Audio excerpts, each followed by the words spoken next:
بسم اللہ الرحمن الرحیم۔ ڈاکٹر شمیم انصاری میرا نام ہے۔ انسانی زندگی میں صحت کی اہمیت بڑے بڑے دعا دیتے آئے ہیں، اور ہم لوگ بھی کہتے ہیں کہ زندگی صحت والی اللہ تعالیٰ عطا کر۔ اب انسان کے اوپر ہم اگر بات کرتے ہیں تو زندگی، انسان کی زندگی اور زندگی کی ابتدا ہوتی ہے چھوٹے سے بچے سے، جسے نومولود وہ انسان ہے۔ بڑا ہو کر کیا بنے گا وہ کسی کو پتہ نہیں ہوتا، لیکن بہرحال بات یہ ہے کہ وہ انسان کے روپ میں ایک بچہ ہمیں اللہ تعالیٰ کی طرف سے ایک تحفے کے طور پر عطا کیا جاتا ہے۔ ہم اس وقت تو ہم کچھ بھی نہیں کہہ سکتے۔ بچہ اللہ تعالیٰ کے پاس سے دو چیزیں، میرا خیال ہے، ہو سکتا ہے ہر کوئی اس بات کو ایگری نہ بھی کرے، کہ بھوک اور رونا، یہ دو چیزیں ہیں جو انسان کو اللہ کی طرف سے ملتی ہیں جیسے ہی کہ وہ دنیا میں آتا ہے۔ وہ روئے نا تو ہم پریشان، پیرنٹس پریشان،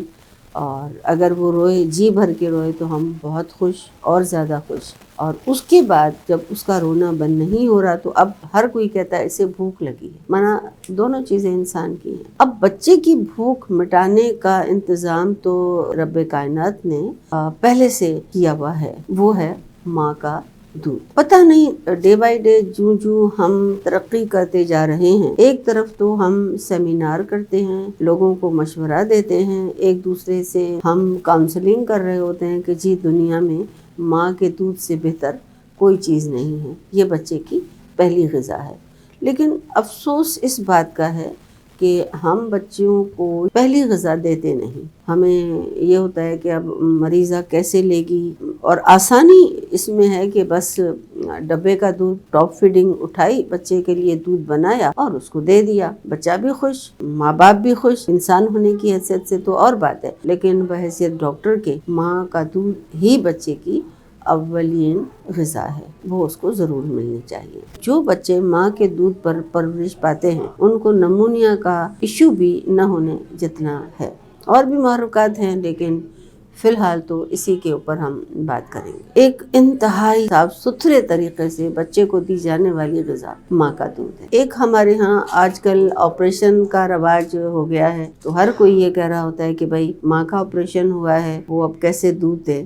ایسا کچھ نہیں ہے، پوزیشن تھوڑی سی ماں کی ٹلٹ کروا دیں اور بچے کو ماں کا دودھ ہی دیں، وہ اس کے لیے ہر صورت میں بہترین غذا ہے۔ اور میرا یہ پیغام ہے تمام ماؤں کے لیے اور ڈاکٹرز کے لیے کہ وہ اللہ کے واسطے یہ جو ٹاپ فیڈنگ کا سلسلہ ہے، یہ جو ایک سسٹم رائج ہو گیا ہے، جو دودھ بنانے والی کمپنیوں نے کہ انہوں نے اتنا زیادہ ماں کے دودھ پر پوسٹرز بنا دیے ہیں، موٹے موٹے ہلدی بچے، کہ بیچاری غریب مائیں بھی تھوڑا اٹریکٹ ہوتی ہیں کہ ٹھیک ہے جی میں بھی اپنے بچے کو کیوں نہ اپنا ہی دودھ پلانے کے بجائے یہ ڈبے کا دودھ پلاؤں تو میرا بچہ بھی اتنا موٹا اور ہیلدی ہو جائے گا۔ ان جو دودھ ہیں ان میں کاربوہائیڈریٹ کا ریشو زیادہ ہے، یعنی شوگر زیادہ ہے، اس سے بچہ موٹا تو ہو سکتا ہے لیکن انٹرنلی بچہ کمزوری رہتا ہے۔ تو میری گزارش ہے